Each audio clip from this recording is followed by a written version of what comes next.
Welcome to Social Media News Live. I'm Jeff C., and you're not. And yes, because I'm Grace Duffy, and this is the show that keeps you up to date on what's happening in the world of social media.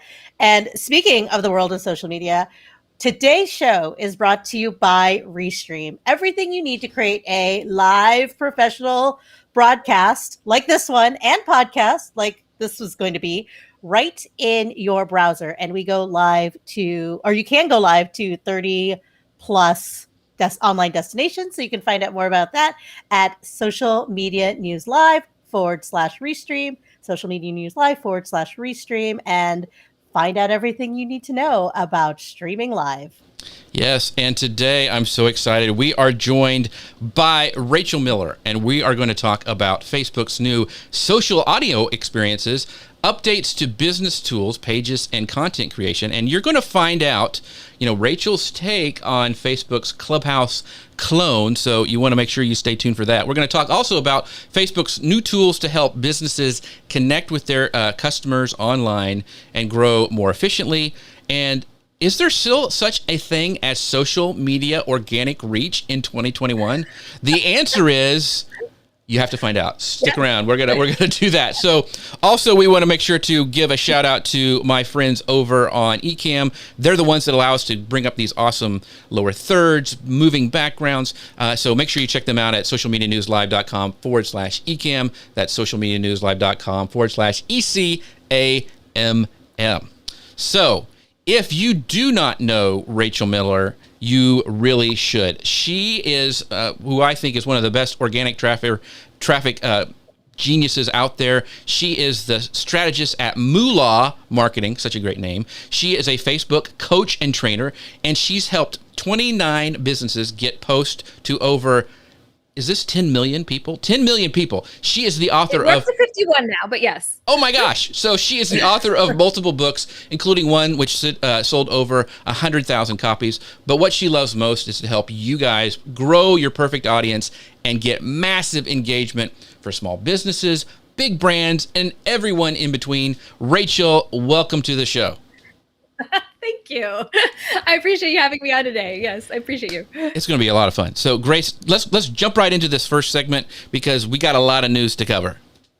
Yeah, absolutely. So social media agency Ignite Social Media, they've been around for a while, wrote an interesting piece on their company blog titled Social Media Organic Reach 2021. Who actually sees your content? Now, the major points highlighted in this article, this post, is that organic content strategy used to be the crown jewel of social media marketing, especially when all of us were just getting started with it. But it's been overshadowed over the last few years with pay-per-play and changes to the algorithm. And I think businesses have been really pushed into devoting more of their budgets into social media advertising. So in this post, they do break down the best practices and insights based on their recent analysis of their own clients, organic reach across Facebook, Instagram, and LinkedIn.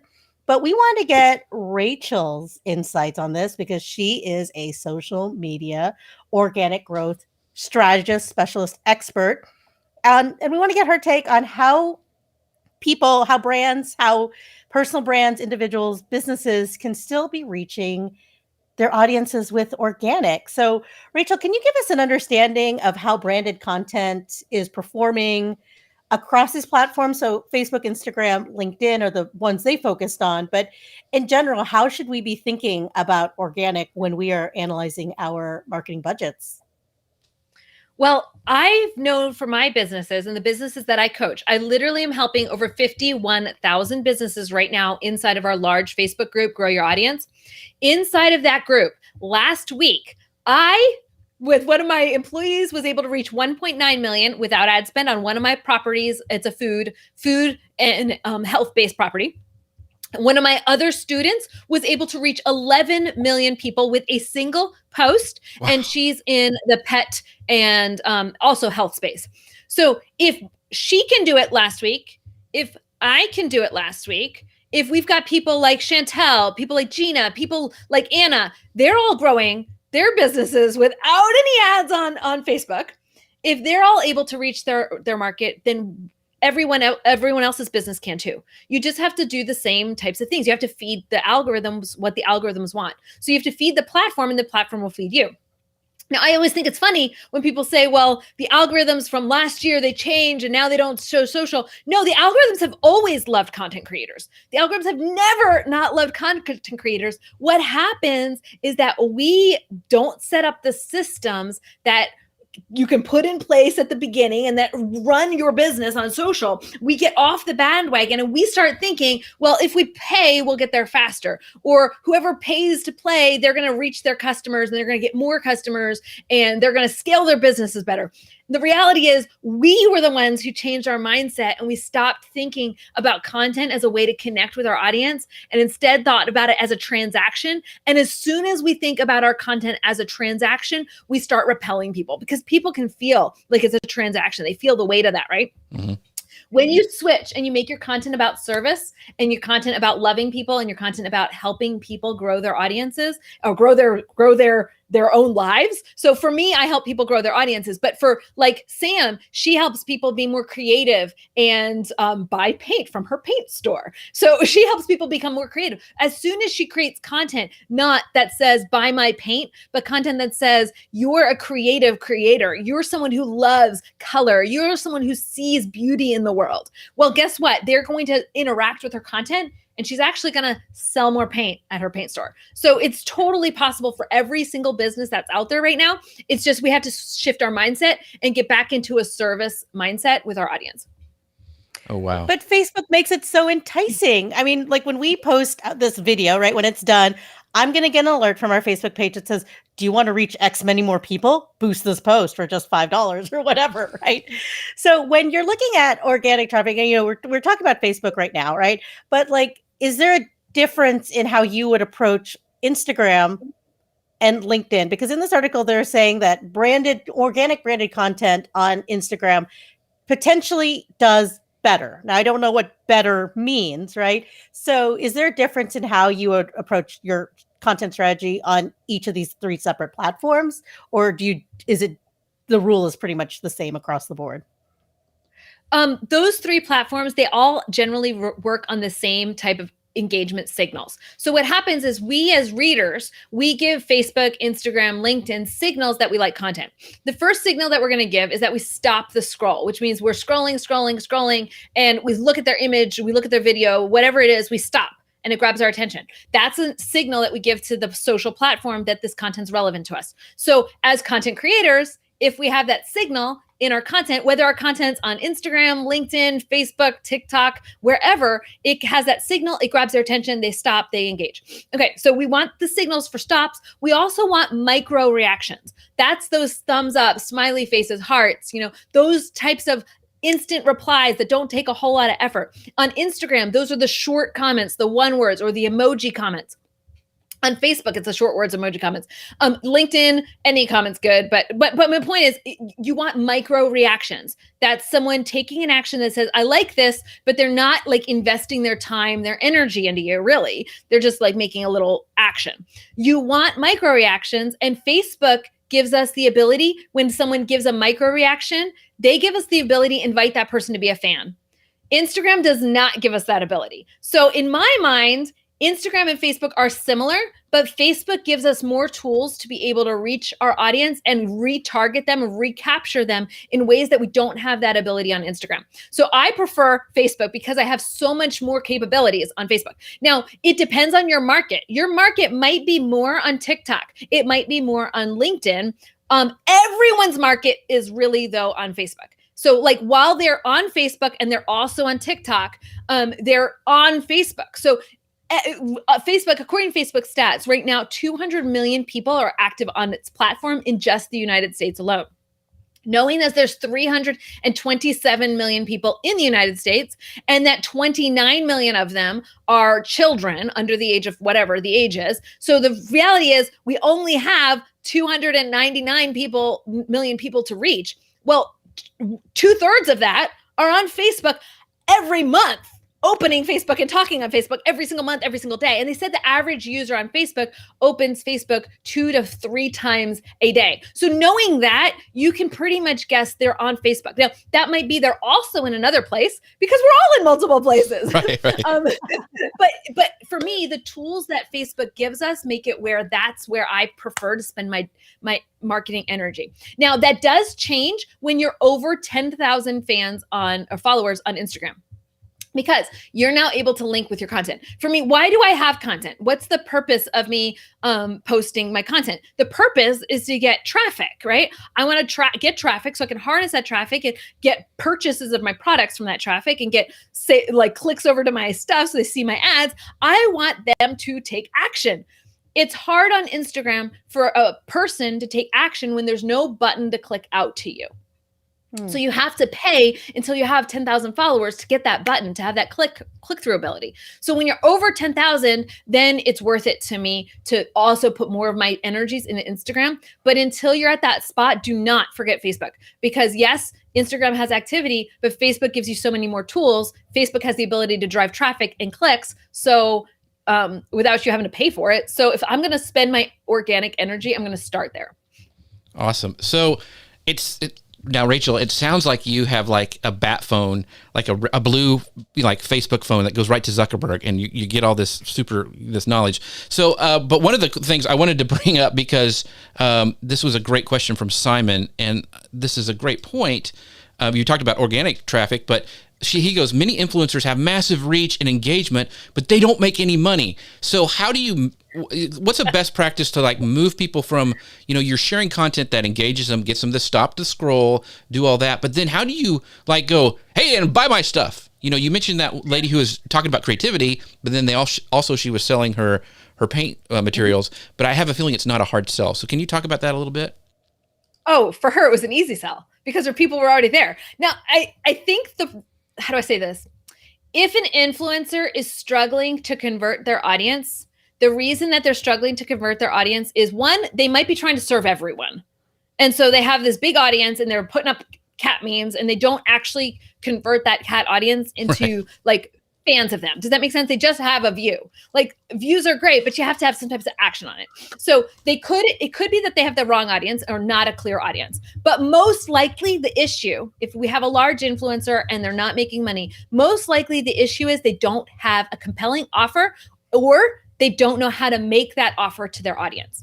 So anytime that someone's not making sales, I go back and say, well, what problem are you solving? Now, how are you talking about that problem in a way that your audience then says, oh my word, you're the solution I've been waiting for. Please, please, please. When you have the right people and the right offer, and you have the right messaging about that offer, you communicate it in a way that they can understand. When you have all three of those things, you don't need a sales funnel. You don't need ads. You don't need an email sequence. You don't need a sales page even. People will buy your products from you just by you saying, I have this, who wants it? They'll comment and say, oh my word, heck yes. You reply and say, here's a PayPal me link if you're really serious, because I'll send it to you whenever I get it done. And they'll buy it.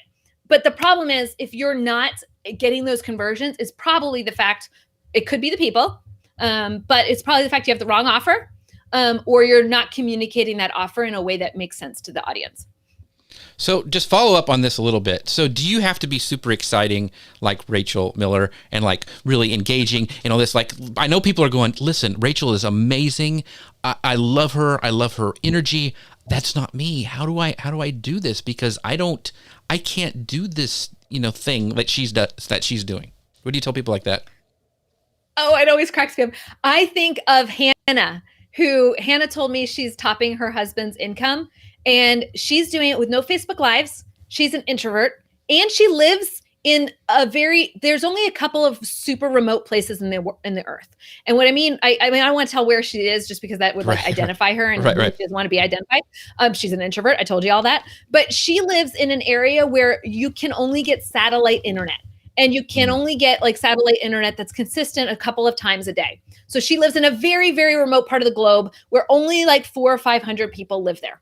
Okay. So knowing that, she's able to build an online business without Facebook Lives, because there's no way satellite phones can get online. Like, that's not possible. So she does just text marketing, She uploads her photos at night when everyone's asleep. That's how bad the internet is where she is. And if she can build an online business with just those tactics, she can recycle her content. She's got a system where she puts up her 100 pieces of content. Then when she wants that photo, she goes back into Creator Studio. She pulls up that photo again. She reposts it. So she doesn't have to wait for her to wait at night when everybody's asleep to try to get the internet access, assuming that the sky is clear. Like, guys, if she can do it, anyone can do it. That is very refreshing. That's very refreshing to hear. Yeah, that's great. So everybody, we have hope. We have hope. Rachel has given us hope. Yeah. Because if she can have kids and in the middle of nowhere and with where she's having to wait for the weather to clear so she can get her photo uploaded, y'all have it easy. So I just want to bring some more comments. People are loving this. Michael Jackson says, wow. So he's just loving this. And then Robert Lee goes, oh, wow, Rachel, what a cool guest. So you've got your fan club here. So very, very cool. Yes. So Grace, I mean, we could talk about this I know a lot of people are excited, but we got to move on to our next thing because it kind of ties into this. So let's talk about this next piece of news about Facebook managing content, because that does play into this. Yeah, since we've talked so much about Facebook and Facebook tools and how it offers you all the tools and all the access, they debuted 3 new ones this week for helping businesses connect to their customers online and grow more efficiently. And how do they do this? They introduced new ways to manage your community and find relevant content related to your business, but also about other businesses. So for businesses that already are using their new Facebook page experience, which I believe rolled out in January, they introduced these 3 new things. One is the ability to streamline routine tasks like commenting and posting and liking as your business. They made that a lot easier. They've also added a new dedicated news feed for your business account, which is separate from your personal one. I'd love to know more about that. So businesses can more easily engage with their communities and find relevant content from other companies related to whatever it is that they're doing. And they're also looking to further help you, the business owner, save time managing your account by suggesting this new professional dashboard, which is serving as a central hub for all the essential tools you need to run your Facebook page, including actionable page insights. Now, Rachel, I want to know if you've been able to check out any of these tools, and one of these tools, none of these tools, and what do you think about them, and how have they helped the business pages for the customers and clients you work with?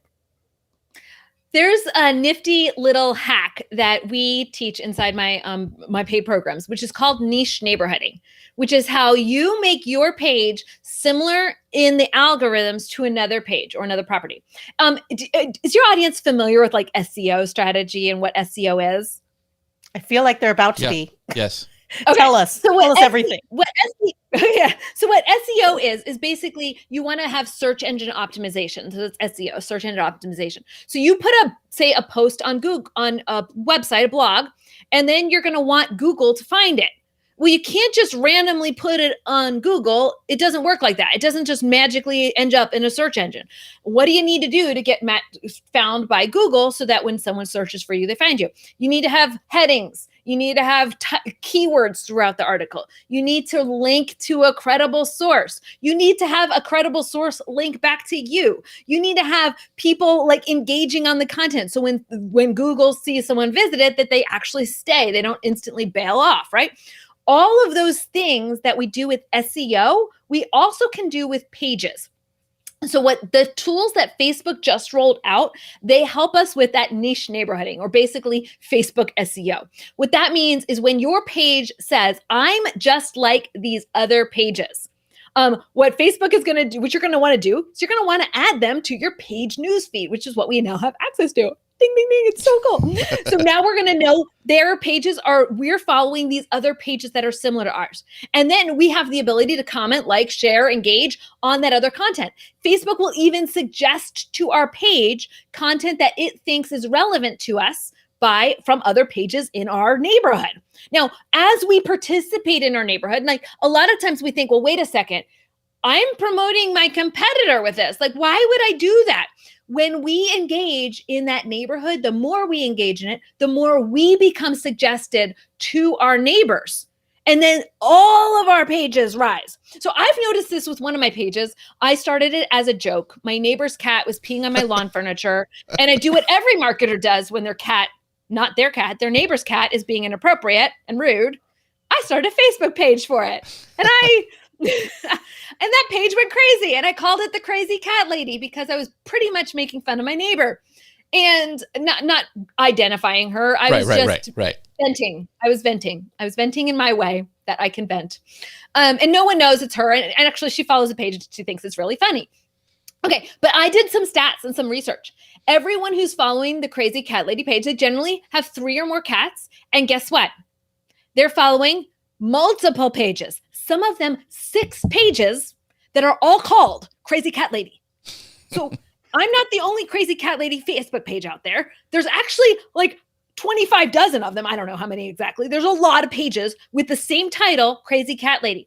My fans aren't following just me. They're not just following other cat pages. They're actually following other cat pages titled Crazy Cat Lady. So knowing that that's their mindset, I'm not in competition with those other pages, even if they have the same exact name as me, and some of them might even be my students. The reality is I don't trademark that phrase. It's not mine. I don't own it. So they're welcome to start a page. It's called Crazy Cat Lady. And the reality is my follower follows all of them. Typically. So knowing that, I want to be seen as similar to those pages according to Facebook. So those tools that Facebook's rolling out, the increased insights, the ability to have a customized news feed, the increased ability to tag and comment and like and share content as your page with other pages. That ability has increased, which means that Facebook is emphasizing niche neighborhooding or the SEO tactics of Facebook. And I've seen this actually in my feed lately. So you're going to notice this. I found it's about 1 day a week that I'll scroll through, and about the 3rd scroll down, I'm going to see suggested pages you may like. These pages are all on the topic of health. Are you interested in any of them? Well, they know that I'm married to a guy who's obsessed with health and runs all the time because my feed is filled with lots of running shoes and running this and watching your heart rate and how many carbs are you eating.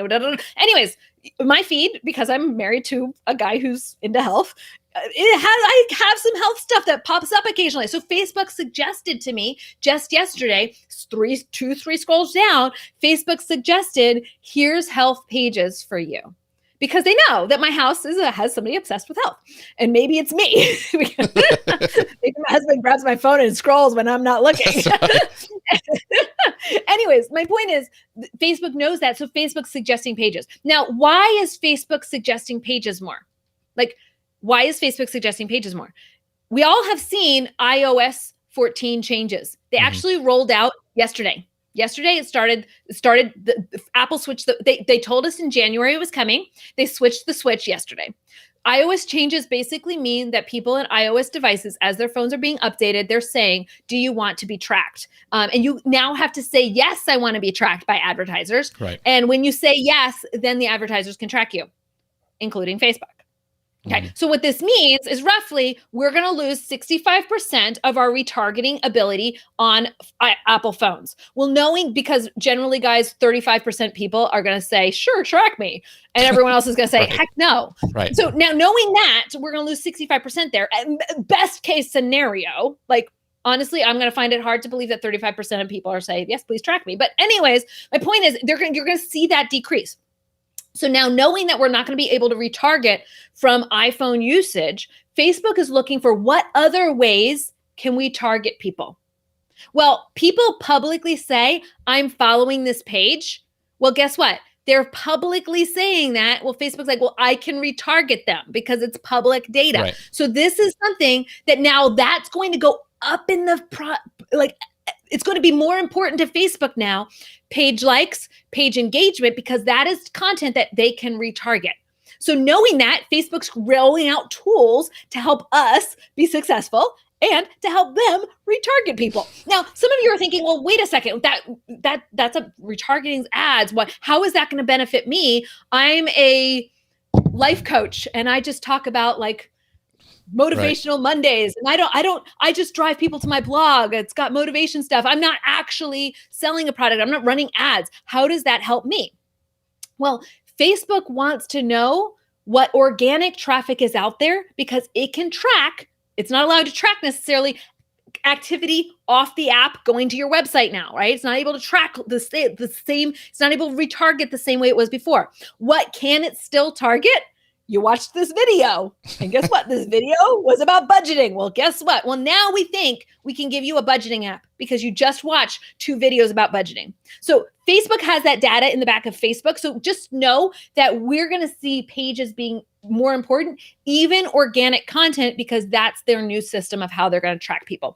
Keywords are going to be more important. Titles are going to be more important. Using content marketing. So that's things where it's contextual. So you can say, okay, all of these posts are about the same thing, putting them into playlists. So now Facebook can say, okay, this person's all about this topic. This person's all about that topic. And they can now drive traffic to them and then track that traffic and drive traffic off. So it's all, we're all part of that ecosystem now. Gotcha. So on another one of these updates, because gosh, there was so much here and we've got so many questions and so much good content. Rewind this, folks. I know I'm going to. So, but another Facebook update that's coming out, and I wanted to touch on this before we moved on, because you mentioned that lady who had satellite internet and she could only upload like at night when it's clear, kind of thing. So another Facebook update is that later this month it will launch some of these most requested features for Facebook Business Suite, and one of them is the ability to edit and schedule Instagram stories on mobile and desktop, and that's going to be found in the planning element of this Facebook Business Suite. So this is just another way Facebook is helping businesses streamline their content. So how will being able to schedule stories help save time? You know, this lady for sure it's going to help. But for me, and this is a great question by Beth. She goes, is it better to post directly to your Facebook page or have Instagram post automatically posted to Facebook? Because to me, stories are always supposed to be of the moment, all this stuff. And then when you start scheduling it, then doesn't it lose kind of its organic feel? I mean, what are your thoughts on this? Does it make sense to schedule these posts? I love scheduling because I want to have a social media presence. I want to have my million fans, which I've got across my platform. I've got my millions of fans. I want to have them, but I also want to be able to take a week off. Right. I also want to have like a private life with my kids. I also want to not have to think about what I'm going to post all the time. So I actually create a system where I have 100 blog posts. Sorry. I'm getting over a chest cold, guys. Sorry about that. You're good. I have a system where I create 100 posts and then I recycle those posts. So literally, I've got my stories made months ahead of time. I've got my content made months ahead of time. It's ready to roll, and I don't have to now be present all the time. I can just go back to running my business. Okay, awesome. So that's a great reason to do that, because I'm all about getting off of the online stuff for a while and relaxing. So that's a very good point. So yeah, so there's even more stuff coming out. So Grace, what's some other things that have rolled out? Yeah, so building on that, the earlier topic about recommending neighborhood niches, right? Those other pages. So Facebook also rolled out a new way to get discovered and to discover quality leads as a business. So starting in the US, Facebook is testing a news feed experience where users can tap on topics that they're interested underneath posts and ads from businesses within their feed. And so these topics are things like beauty, fitness, clothing. Those are the 3 things they usually start with when they're experimenting with things. And so you can explore content from related businesses about those topics, right? So people already discover the business while they're scrolling through the feed. Like maybe it popped up because like Rachel's husband, he's really interested in running, and now there's these running shoes, and now we're seeing a lot more fitness content, and it make it easier to discover and consider new businesses that you might not even be aware of. So as Facebook said, as we learn from this initial test, this is just something they are testing right now, so not everyone has this. They're looking to expand this experience to more people and more businesses. So Rachel, is this something that where you would have to boost a post or do something to your post, like do something with the SEO to get it discovered? Or is this something that businesses can surely get in on now with doing whatever they're already doing? Landing that search box right now, I'm noticing that it's based on different categories. For example, when I engage on a clothing article, an article about clothing, Facebook might say, are you more interested in fitness clothing? Are you interested in loungewear? Are you interested in? So what I'm seeing right now is they're doing this for advertisers' purposes because they're trying to rebuild that interest database. And so most of the topics that I'm seeing are very like health, or basically they're interest based on like the targeting on Facebook right now. Like you can go into Facebook and say, I'm interested in fitness clothes. And then when you open up fitness clothes, it says, are you interested in yoga clothes? Are you interested in that? So Right. like basically they're trying to work out a new way to retarget people by those and bucket people by their interest. Gotcha. So hashtags, I believe hashtags help you get those as well. So if you're like, I want to game that, I want to be suggested as a certain topic, you can use hashtags inside of Facebook, but use them sparingly. And I would use like fitness clothes, but don't use them like you do on Instagram. On Instagram, you'll do one like sweaty Monday. Does that make sense? Like that's not what you would do on Facebook because that's not an interest. So instead you would say fitness or yoga. It's something really simple. Think really basic hashtags. Gotcha. So one of the things is, the suggested topics thing is just the latest in Facebook's efforts to expand people, their horizons regarding the content available on the platform. So last week also, they announced a similar new business discovery element through related pages recommendations that are found below posts in the newsfeed. This reminded me a lot of Pinterest, where it was like, when you'd have some pin up there and you'd see like related pins underneath it. So now users are going to see these recommendations when they take the time to check out or hover over specific updates within their feed. So Rachel, this sounds a lot because of what you had mentioned about the privacy thing that was rolling out with iOS. This is another way for them to capture this. So people can now then tap through a new dedicated feed listing of images from these pages that may be similar to their interests. So this is the kind of the same question, how do you get your page recommended? I mean, is it going to be all SEO? Are there certain qualifications? Is it just going to be based on this metadata on your page or being local, like it's a local business and they're finding other local businesses? There's a lot of unknowns here, but what are your thoughts on that?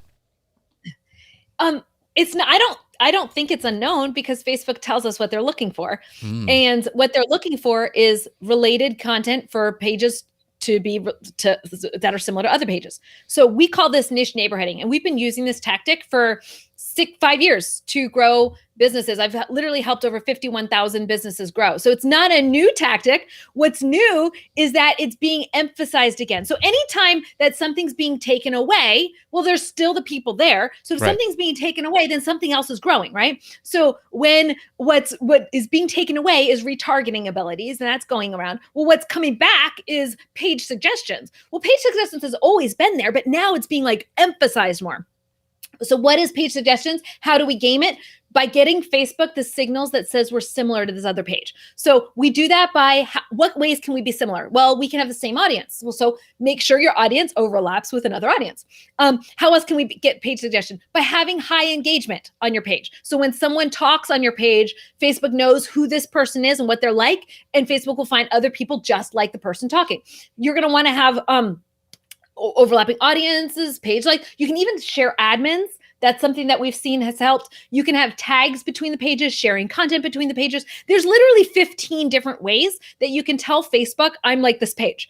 And when you game that and you've done those 15 things, now you're the suggested page whenever that other content is delivered. And it's not something you see right away, because like with SEO, you can't just have the link go up and then like by tomorrow, now you're like number one on search. It doesn't work like that.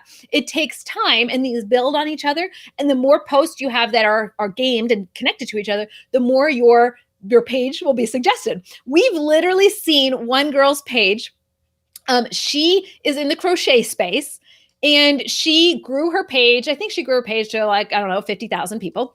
And she's about crochet. And then she had a life situation happen, and she took off of Facebook for 3-4 months. We're talking, she didn't log into Facebook for 3 or 4 months. She had like a personal catastrophe, and that just led her to just like shut everything down, just like go in a hole. And it happens. It happens to all of us. And this is why I was saying what's so awesome about scheduling content. You can schedule content so you can go in a hole. And she had her content scheduled, but she went in such a deep hole that her scheduled content had run out, and she was still in the hole, and she didn't come back for another month or so. When she comes back, it's been 6 weeks since any post has gone live to her feed. It's been another 6 weeks after that since she was ever active on her page. So she's gone for like 3 months, guys. She comes back and her page had topped 100,000 fans. And she went in and said, wait, how'd this happen? It happened because of all of her niche neighborhooding, all of her connecting her page to those other pages. And she became like the top crochet page without posting for 6 weeks. That's amazing. So this happens because Facebook said, oh, you're like all these other pages. So when someone likes Crochet World, they're going to like your page because they're going to suggest your page to them. Whenever they engage on this piece of content, well, guess what? That same person 3 months ago engaged on this piece of content over here. So we're going to give them your content again. So Facebook kept pushing out her content to that audience because her content fit the need that her audience had. And she had connected her page to all of those other pages. It literally let her business grow for her while she was gone. That's awesome. Wow. That's awesome. So I want to bring up some comments here. Content. This, I don't know, but Rachel is dropping a ton of gold here today. So you guys, this is amazing. Please share this out to your friends who need to hear this because Rachel is on fire with all the stuff she's dropping. And Deb Mitchell says, love seeing Rachel Miller here. Yes, Deb, we are so glad that she is here with us as well. And Nicole says, if you can dream it, you can do it. Yes, this not only is so much great knowledge being dropped, but it's very, very positive that you guys can do this too. And make sure you check out all of Rachel's resources. And this question from Darcy goes, are you using Ecamm for the interview or Restream? So here's the deal. We are actually... Yeah, we're using both. So all these the camera switches, the overlays and everything, that is brought to you by Ecamm. They have a really great virtual camera. In fact, I'm able to use this virtual camera on all the things. If I'm going on a Zoom, I'm using Ecamm because it lets me have this virtual camera that I can bring in, and it's kind of fun when you're on like your school's like PTA meeting and you can bring up your URL for people to join your thing. You can do all sorts of cool stuff with Ecamm. So make sure to check them out at socialmedianewslive.com/Ecamm. But we're going live to all the places, including Amazon Live, where you can buy Rachel's books and all sorts of other cool stuff by using this awesome software called Restream. So Ecamm ties into Restream, and I don't have this huge bandwidth hit, and I can go everywhere with one stream by using Restream and Ecamm together. So if you'd like to find out more about Restream, that's also at socialmedianewslive.com/Restream. So go check both of those out.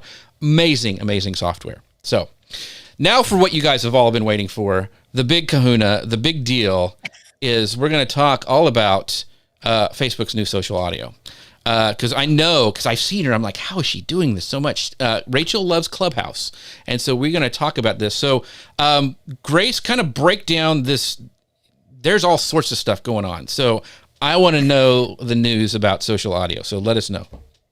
Yeah, so Facebook introduced a whole new suite of new audio experiences to compete with Clubhouse and a little bit with podcasting and a little bit with Headliner's Audiogram. And I'm going to break them down for you right here.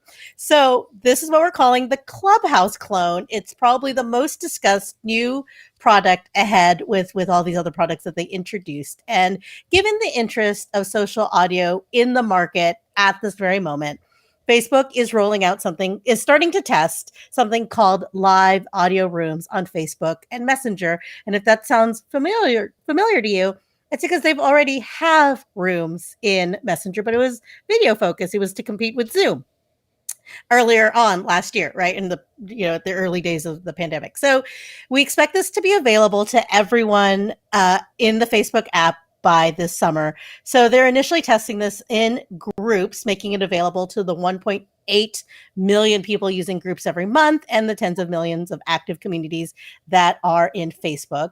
And as part of this initial rollout, they are now letting communities that aren't just in groups use these live audio rooms, and they're planning to test this out with public figures. So similar strategy that Clubhouse rolled out when it was first debuting in November, December.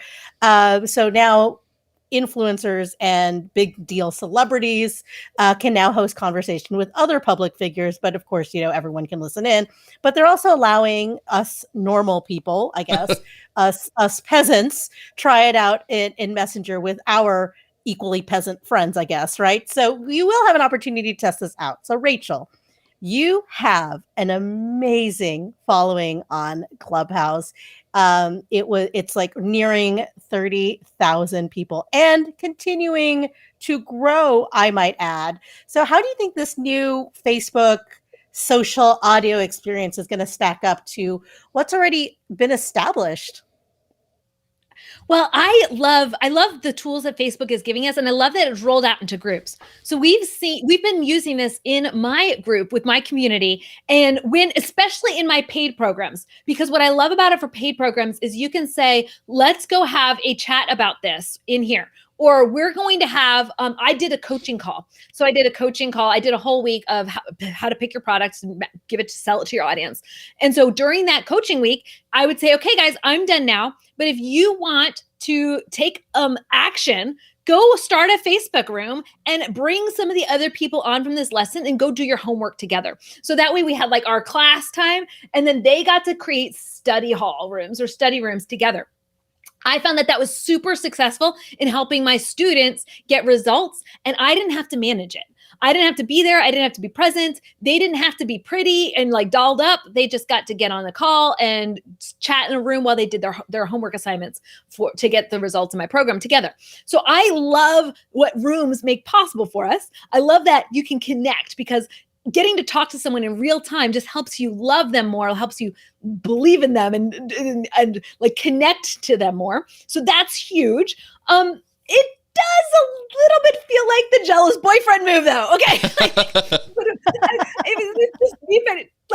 Like Facebook is like, oh, you have that. I want that too now. Like, it just kind of feels like the jealous ex-boyfriend move, and that like Clubhouse has established something and it's created something, and then Facebook's like, oh, but I want that too. It does feel a little bit immature. Yeah, they did that with Snapchat too. Yeah. So yeah. So here's the thing. I want to ask this, Rachel, is like, how has being on Clubhouse, how has it changed your business? So let's just do social audio. Clubhouse was the first one. How has it changed your business? Are you serving people to get them into your sales funnel? How are you using it in your overall business? Or is it just the know, like, and trust factor that you're finding and then kind of moving them over to your Facebook page? Know, like, trust, it converts. It converts. When someone feels like they're loved by you, they're going to trust you more. When they trust you more, they're going to buy from you because they want the solution that your business is providing. So I've been able to convert from people who have had conversations with me far better and at a higher rate than people who've just read something that I wrote. So I want to have conversations, because when you have a back and forth dialogue, or even when you get to listen in on a back and forth dialogue, you now trust and love that person more. So and that works with all brands, physical product brands, program brands, influencer brands. It works with all brands. Now, the thing that I love about Clubhouse is that I don't have to be dolled up. Like last week, I had a case of pneumonia, and I was like struggling with like being sick all week, and I didn't have to look all pretty, and I could still be at work and like listening in and not actually having to talk. I could just like participate by listening in the background. And so I love, like, as a user, not having to look pretty and all dolled up to still like work, that no one knows where I am. So I could be driving, I could be in the shower, I could be anywhere, and I'm still like participating. Does that make sense? Mm-hmm. And so I love that type of, I love getting to participate without having to be on camera, to be completely honest. Gotcha. I love it. So because you're so popular on Clubhouse, as well as, social media organic growth specialist, would you ever consider switching your audience on Clubhouse over to these new Facebook apps when they roll out? Well, we already have it in our Facebook group, and mm-hmm. I think people are doing both. Right. So like the people are in my Facebook group and they're creating rooms in my Facebook groups. And they're also on Clubhouse, following me and having a chat with me on Clubhouse. It's not an either or situation, because people are kind of in all of the places. My kids are on Snapchat. My kids are also on Facebook, and they're most active, one of them on Instagram and one of them on TikTok. So they're both, it's not that they're not on Facebook. It's that they're kind of like in all of the places. Gotcha. So and our business needs to be in all the places too. So if we think of our social media as just siloed, we're going to struggle. So this doesn't mean that I have my business. I start focusing for all new businesses on Facebook just because that's the easiest one to gain. And then after that, well, you definitely want to be on Instagram too. You definitely want to be on LinkedIn too. You definitely want to be on TikTok. But guess what? When you've made your story on Facebook, that's your Instagram reel. That's your TikTok. Gotcha. So you got to get all of it at once. So I just was, because one of the things I know, there's a new app, and luckily I was able to test it out, and it's this new hotline, and this is from actually Facebook's R&D team, and it's a mashup of Clubhouse and Instagram Live. It allows questions, and then you can actually turn on your camera. I know that doesn't help you when you don't want to get all dolled up, but I thought it was really interesting. We actually have a test, and we're actually going to go live after that. So if you guys want to join us, it's at hotline.co.jeffc, because it's going to be fun. We'll go kind of continue the conversation afterward. But I mean, they're constantly doing that, and so. You mentioned the thing that I have an issue with Clubhouse, and I know Dustin Stout has the same thing, is I've always felt, and I'd love your take on this, when let's say after this show, I want to go, hey, let's get on and continue this conversation out live. I'd love to talk to you guys. But if I say go to Clubhouse, then I lose like half my audience, or some of them don't have iOS and some of them don't have the invite. Do you struggle with that? Are there ways that you're getting around that? I mean, you mentioned everybody's everywhere, but that's my issue with Clubhouse. I mean, I love it. I've been on it and I, really enjoy it, but I hate not having everybody who can come. Does that make sense? I guess I figure not everybody's going to be everywhere, and okay. I don't think about that too much. Yeah. Like I always have the philosophy that whoever I'm supposed to serve is going to come to me, and whoever I'm not supposed to serve isn't going to come. And so the fact that half drop off, well, I get half more whenever I show up and I'm live. So gotcha. I see. It makes sense. Yeah, it makes sense. I mean, go ahead. Inside my big group, we did a chain. So that way we could get everybody in that wanted to be into Clubhouse and that had the ability with their phones to get in. We did a big chain. And that way, I mean, it's closed now, but if you were a part of it inside my group, Grow Your Audience, it's on Facebook, you could go in and I would say, okay, guys, time to do a Clubhouse chain. First person, you give the link to the next person, give the link to the next person. We got 400 people into Clubhouse in one 24-hour period doing that system. We got like 480 people in. And so it's really the people who want to be there will be there. The people who don't, they won't. But see, that's a great point. What you did there is you involved your group to help them get those invitations that needed to be. And I think that's a lesson in itself. So that's really, really cool how you did that. So that's what I was asking, because I'm like, that's genius using your organic mastermind. We took away that excuse. Yeah. Like if their excuse was I can't get in, well, yeah, you can. We got you all in. So yeah. Very, very cool. Awesome.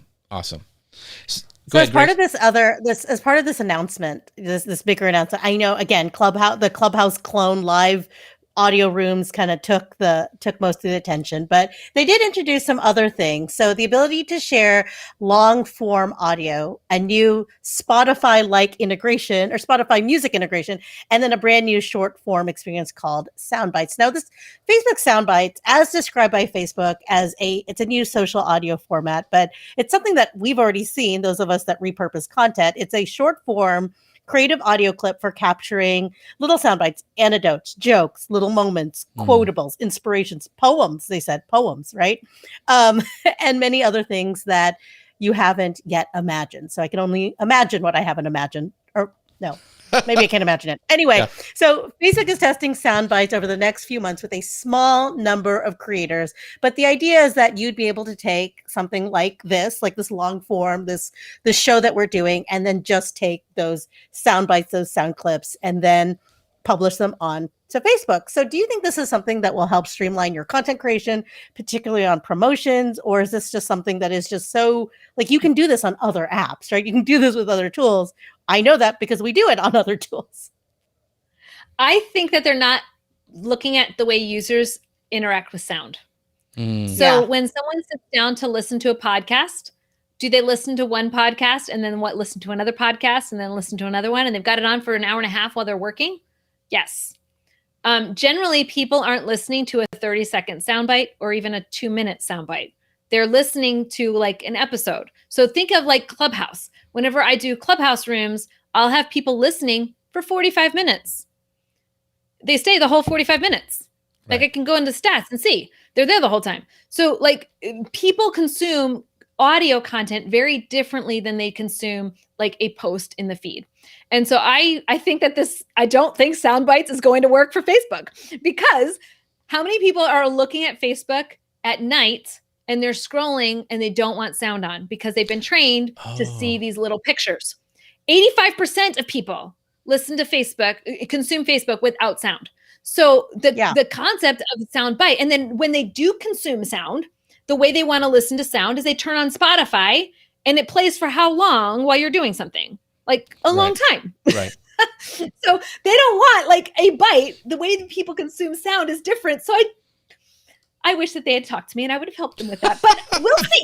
Maybe Rachel's right. Maybe Rachel's wrong. I would bet on Rachel with your track record. So you mentioned I don't know. We'll see. Well, mentioned podcasts, and I want to give a shout out here to my friend Lou Mangello. He was on the show a couple weeks ago. He has got like the old school podcast. Before they even put them in pods, Lou was podcasting. If you don't know his show, it's WDW Radio. It's all about Walt Disney. It's amazing. But Rachel, you have a podcast, and the cool thing is the last update we're going to talk about is podcasts are coming to Facebook. With the next few months, people will be able to listen to, recommend, and discover new podcasts directly on the Facebook app, and they can already do like they can do already on like Spotify and Apple's podcast app. But Facebook's entering a very crowded market. What are your thoughts on this update? Do you think people want to listen to podcasts on Facebook? It's already super distracting, but tell us your thoughts, but also tell us what your podcast name is. And you launched it like yesterday or something like that. I did. Yesterday morning. I woke up and I was like, I'm on iTunes. How cool is that? That is cool. Yeah, it was cool. I don't know. I like seeing it this yesterday morning.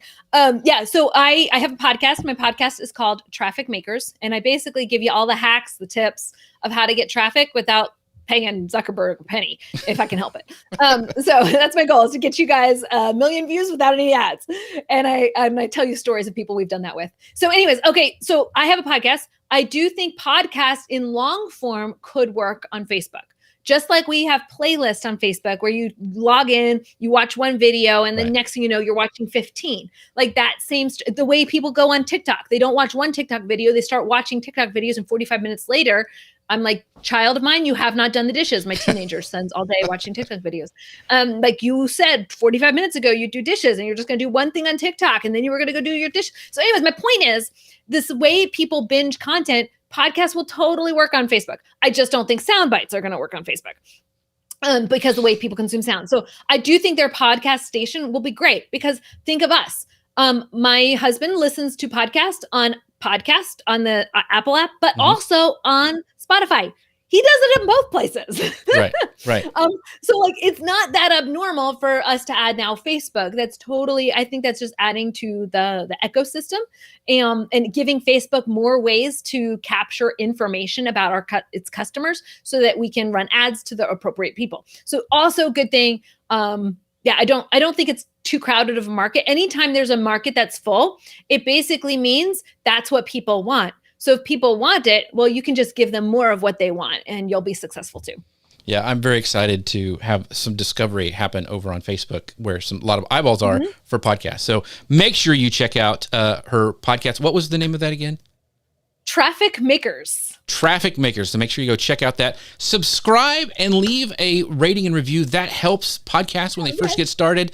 You want to do that so she can stay on new and noteworthy as long as possible. So go over there. If you have enjoyed the content that Rachel has given you today, make sure you do that, because that will really help her out, especially as she's starting out as a new podcast. So go do that. Rachel, appreciate that, guys. Yeah, Rachel, we want to let people to know where they can find you, because you are amazing. I can't wait to have you back again, because I have so many rabbit trails that I could go have gone down today with questions. So where's the best place that people can find you? The podcast. Let's do there. Okay. Traffic Makers. And I have a Facebook group called Grow Your Audience. So we want to help everyone get traffic, and we want to help them drive that traffic to their audience, and their audience to make sales for their businesses. Because you cannot have a business if you don't have customers, and you don't have customers if they don't know you exist. So that's what I'm on a mission to do, is to help everyone grow their businesses, and by growing their audiences. Awesome. And it's also my incredible show producer and co-host and all things awesome that happens on the show is Grace Duffy. Grace, where can we find more about you? Well, I am the virtual events manager over at Restream, and my job entails managing a phenomenal lineup of live shows. Everything you would like to know about live streaming. Our friend Ian Anderson Gray does a show on there about being confident and having the right mindset. Bradley Vinson, who I saw here in the comments, he just launched a new show on how to create virtual or visual graphics for your Restream broadcast. So everything from logos to overlays, backgrounds, all of that stuff. If you want to learn how to do that and how to do that yourself, go there. We have Amanda Robinson on there talking about how to use ads, Facebook ads, to promote your live streams. So I would love it if you would go over to the Restream YouTube page and check that all out. Yeah, and did you know we're also a podcast? You can find us all the places at Social Media News Live at Google, Google Play, Stitcher, Amazon Music, and Apple. All the places, we're all there. And our next show is going to be awesome. If you guys are like, oh my gosh, I joined this late, I missed all this stuff from Rachel. Did you know that you can actually text me here and you can get show reminders at 903-287-9088? It gives you a reminder. I do not spam or any of that stuff. It's all good stuff. It comes to you to let you know the show's happening, so you can do that at 903-287-9088. But our next show is Friday, April 30th at 11 a.m. Eastern, 10 a.m. Central. We've got an amazing guest, Neil Schaefer, and we're going to be talking all about influencer marketing. As always, you can find us on Facebook, LinkedIn, YouTube, and Amazon Live. Thank you guys so much. Rachel, thank you so much for all the information you left us today. I appreciate you bunches. Thank you. And with that, we'll see you guys next time. Bye, everybody. Bye, everyone.